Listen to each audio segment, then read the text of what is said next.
rien n'égale l'arôme du pain qui sort du four. Et avec votre robot boulanger four à pain automatique de Black & Decker, vous et votre famille allez pouvoir savourer toute la saveur d'un pain cuit à l'ancienne, mais sans effort. Parce que votre nouveau four à pain Black & Decker fait tout le travail à votre place, automatiquement. Tout ce que vous avez à faire, c'est de mettre les ingrédients. Le reste, mélanger, pétrir, faire lever la pâte, former et cuire le pain, votre robot s'en charge. Ça a l'air facile? Et ça l'est. Mais avant de passer à ce qui fait vraiment plaisir, faire son propre pain, je voudrais vous rappeler que vous devriez lire votre mode d'emploi et livre de recettes avant d'essayer votre four à pain. Et puisque votre four à pain contient déjà le plat de cuisson, je vais vous montrer comment le retirer, ce que je vous recommande de faire avant d'ajouter les ingrédients afin d'éviter d'en répandre dans le four. Saisissez le manche comme ceci, tournez-le dans le sens contraire des aiguilles en alignant l'encoche du plat avec la flèche de déverrouillage, puis tirez le plat de cuisson vers le haut. Insérez maintenant la lame de pétrissage en alignant le côté plat de la lame sur le côté plat de l'arbre et faites glisser la lame sur l'arbre, comme ceci. Une fois la lame de pétrissage en place, vous voilà prête à mettre les ingrédients. Et aujourd'hui, je vais vous montrer comment faire une miche de 2 livres de pain blanc de base, comme indiqué dans le mode d'emploi et livre de recettes du robot boulanger de luxe. Si vous n'avez pas le modèle de luxe, votre robot boulanger fera un pain d'1,5 livre au lieu de 2 livres. Et la recette demandera une quantité d'ingrédients moindre. Vous avez peut-être remarqué que le mode d'emploi donne 2 recettes pour chaque forme de pain, l'une pour le Canada, l'autre pour les États-Unis. Si donc vous vivez au Canada, suivez la recette canadienne et la recette américaine si vous vivez aux États-Unis. Il est très important de suivre la bonne recette et d'utiliser les ingrédients recommandés, dans les proportions exactes et dans l'ordre prescrit, car faire du pain, c'est presque une science.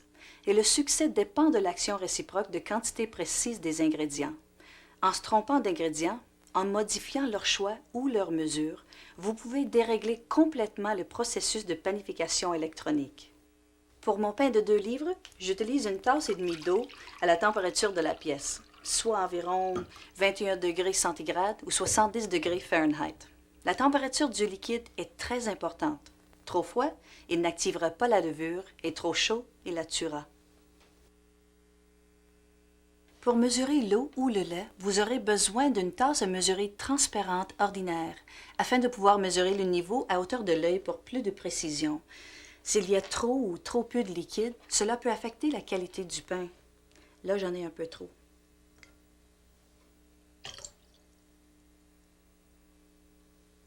Parfait.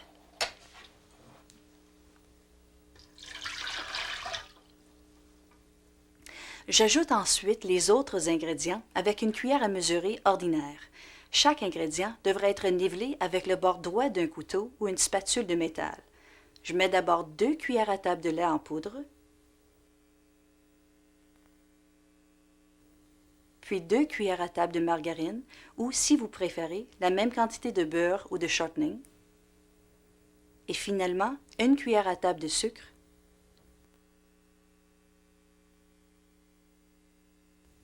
et 1 cuillère à thé et demie de sel, nivelée elle aussi. J'ajoute maintenant la farine. Pour mesurer la farine, servez-vous de tasses à mesurer ordinaires et veillez à utiliser les tasses de taille voulue pour chaque mesure. Versez alors doucement la farine à la cuillère et nivelez-la. Nous avons mis au point et testé toutes nos recettes avec des farines de marque courante. Au Canada, nous avons trouvé que la plupart des farines de marque courante font merveille dans votre four à pain. Aux États-Unis, par ailleurs, vous devez utiliser de la farine de boulangerie, car les farines tout usage américaines donnent de mauvais résultats et sont donc à déconseiller. Et dans les 2 pays, n'utilisez jamais de farine à monter rapide, ni de farine de pâtisserie ou à gâteau. L'ingrédient final, c'est une cuillère à thé et un quart de levure sèche que vous ajoutez toujours à la fin. Assurez-vous que la levure ne touche aucun liquide, tout spécialement si vous utilisez le cycle retard, car cela pourrait activer la levure prématurément. Toutes les recettes du mode d'emploi ont été mises au point avec de la levure pour four à pain Fleischmann. Cependant, les levures sèches traditionnelles à montée rapide peuvent donner des résultats acceptables, mais consultez le mode d'emploi et livre de recettes pour les réglages en fonction de différentes levures. Vous ne pouvez pas utiliser de levure fraîche dans votre robot four à pain, ni mélanger plusieurs sortes de levures sèches. Une fois le paquet de levure ouvert, conservez-le selon les instructions du fabricant et vérifiez toujours la date d'expiration. Voilà, il n'y a plus qu'à laisser le robot four à pain de luxe faire le reste du travail. Pour insérer le plat de cuisson, enfoncez le plat dans le four en diagonale jusqu'à ce qu'il s'adapte au mécanisme tout au fond, comme ceci. Faites-le pivoter à 2 mains dans le sens des aiguilles jusqu'à ce que l'encoche soit alignée avec la flèche de verrouillage. Repliez la poignée, fermez la couvercle et vous voilà prête à sélectionner le réglage. Sur le panneau de contrôle, il y a 4 réglages pour le pain.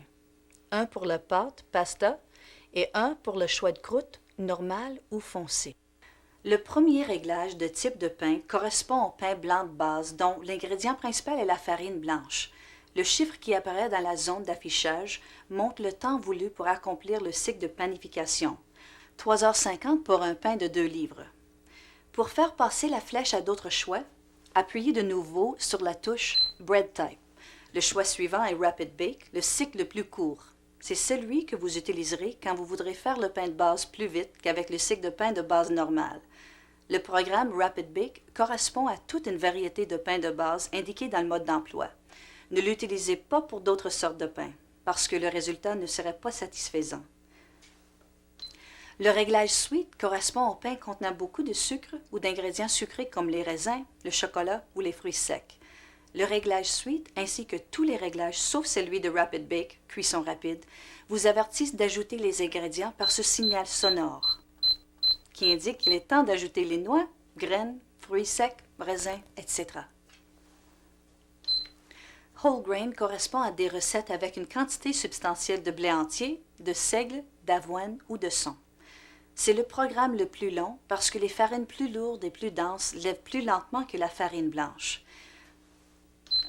Le dernier réglage est pour la pâte, que vous formez puis cuisez dans un four traditionnel. Vous pouvez faire des croûtes de pizza, des petits pains, des pretzels et quantité d'autres recettes décrites dans le mode d'emploi. Vous pouvez aussi préparer des pâtes alimentaires, mais vous devez alors utiliser une farine spéciale, la semoule, et découper les pâtes dans une moule à pâte. Le réglage Crust Color ne sert que pour les cycles Basic, Rapid Bake et Sweet exclusivement. Il ne fonctionnera pas avec les réglages Whole Grain ni Dough. Pour obtenir le genre de croûte voulu, appuyez simplement sur le bouton Crust Color et choisissez Régulier ou Dark foncé. Disons maintenant que je ne veux pas cuire mon pain tout de suite, mais trouver du pain tout chaud en rentrant le soir ou au saut du lit. Eh bien, c'est aussi facile à faire qu'à dire avec le Delayed Cycle, le cycle retard, que vous pouvez programmer jusqu'à un maximum de 13 heures. Disons par exemple qu'il est 9h30 du soir et que je vais y avoir un pain blanc tout frais à 8h demain matin. La fenêtre indique la durée du cycle, soit ici 3h50. Je guide la flèche qui avance par intervalle de 10 minutes jusqu'à ce qu'elle atteigne 10h30. Oups, je suis allée un peu trop vite. Ce n'est pas grave, je n'ai qu'à faire reculer la flèche négative jusqu'à 10h30. Je presse ensuite le bouton Start Reset pour déclencher le compte à rebours. Vous ne pouvez pas utiliser le cycle retard avec le réglage Rapid Bake. Et si votre recette fait appel à des ingrédients périssables tels que lait frais, œufs ou fromage, vous ne devriez jamais utiliser le cycle retard, car ces ingrédients pourraient se gâter avant le début du processus de cuisson. Mais comme je vais cuire mon pain tout de suite, je dois tenir le bouton Start Reset enfoncé jusqu'à ce que l'affichage disparaisse. Puis je règle de nouveau sur Basic Bread et Regular Crust et je presse le bouton Start Reset. Votre robot four à pain entame automatiquement le cycle de préchauffage afin de porter tous les ingrédients à la température voulue. Et le voyant rouge indique que le programme est déclenché, même si vous utilisez le cycle retard. Le temps qui reste jusqu'à ce que le cycle de cuisson prenne fin est compté à rebours et apparaît dans la fenêtre d'affichage. Comme le robot four à pain peut vibrer au cours des cycles de mélange et de pétrissage, placez-le sur une surface qui doit être bien plane et stable, propre et sèche. Vous devez aussi vous assurer qu'il ne touche pas le mur et que l'endroit soit bien aéré. Au cours de la cuisson, ne couvrez jamais votre appareil et ne placez jamais rien au-dessus car de la vapeur pourrait s'échapper et l'appareil pourrait surchauffer.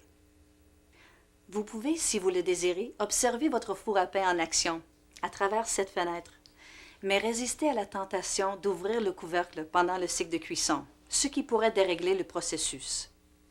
Maintenant, tout le monde n'aime pas les mêmes pains. Différents pains ont différentes tailles et différentes textures, et ce que vous pensez être une imperfection n'en est pas toujours une. En général, les pains au seigle, au cumin et les pains entiers sont plus courts et plus denses, tandis que les pains blancs sont plus légers et plus aérés. Même quand vous pensez avoir tout fait comme il faut, il peut arriver que votre pain ne soit pas parfait. Pendant que le nôtre cuit, voyons quelques problèmes auxquels peuvent faire face ceux qui débutent dans la cuisson du pain. Quand le pain est trop petit ou présente des creux, c'est en général que l'on s'est trompé d'ingrédients, qu'on en a oublié ou qu'on ne les a pas bien mesurés. Par exemple, si le pain présente des boursouflures et que le dessus et les côtés soient enfoncés, c'est peut-être que vous avez mis trop de liquide ou oublié le sel. Si le pain est recroquevillé ou nueux sur le dessus, ou qu'il n'est pas assez élevé, c'est que vous n'avez peut-être pas mis assez de liquide ou mis trop de farine. Si le pain ne lève pas bien, ce peut être que vous avez mis trop de sel. Rappelez-vous si vous avez utilisé une cuillère à table au lieu d'une cuillère à thé. Pensez que le sel, comme la levure, doit toujours être mesuré en cuillère à thé et non à table. Ce qui nous amène à ces pains qui ont poussé comme des champignons. C'est sans doute que vous avez mis trop de levure ou de sucre ou pas assez de sel. Et ces pains qui ressemblent à de la pierre? Le plus probable, c'est que vous avez oublié la levure ou que la vôtre est périmée. Vérifiez la date d'expiration. Pour en savoir plus sur les levures, farines et autres ingrédients, reportez-vous à la section des ingrédients de votre livre de recettes. Et à propos des pains qui ne sont pas ceux qu'ils devraient être, consultez la section des petits conseils. Ah, voilà, c'est le signal que notre pain est prêt. Maintenant, je vais sortir mon pain du four immédiatement, mais si votre robot four à pain possède la fonction « Keep warm », garder au chaud, vous pouvez laisser votre pain au four jusqu'à 1 heure. Ce clignotant rouge indique que la fonction « Keep warm » est en marche. Après 60 minutes, le voyant cessera de clignoter, mais la fonction continuera jusqu'à ce que vous disconnectiez ou remettiez à zéro votre appareil. Si votre robot four à pain ne possède pas la fonction « Keep warm », le voyant rouge restera allumé pour vous rappeler que le pain est prêt. Essayez donc de le retirer dès que possible pour l'empêcher de ramollir. Le plat de cuisson est brûlant au sortir du four, alors n'oubliez pas d'enfiler des mitaines quand vous l'enlevez.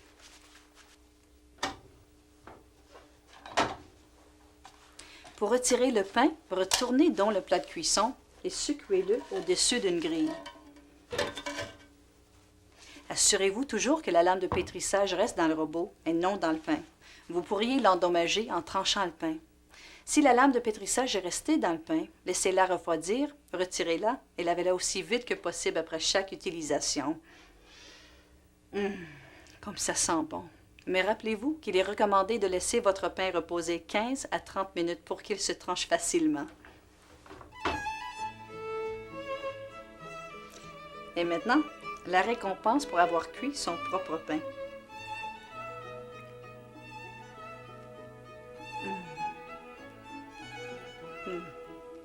Et ce n'est que le début. La liste des genres de pain et de pâtes que vous pouvez faire dans votre nouveau robot boulanger four à pain Black & Decker est pratiquement sans fin. Des pains de seigle, pain nantais à la framboise et pain challah jusqu'aux muffins à l'anglaise, aux petits pains et aux pâtes alimentaires. Donnez-vous-en à cœur joie et n'hésitez pas à expérimenter une fois que vous aurez maîtrisé les recettes de base. Pour l'entretien et le nettoyage de votre robot boulanger four à pain automatique Black & Decker, reportez-vous à votre mode d'emploi et livre de recettes.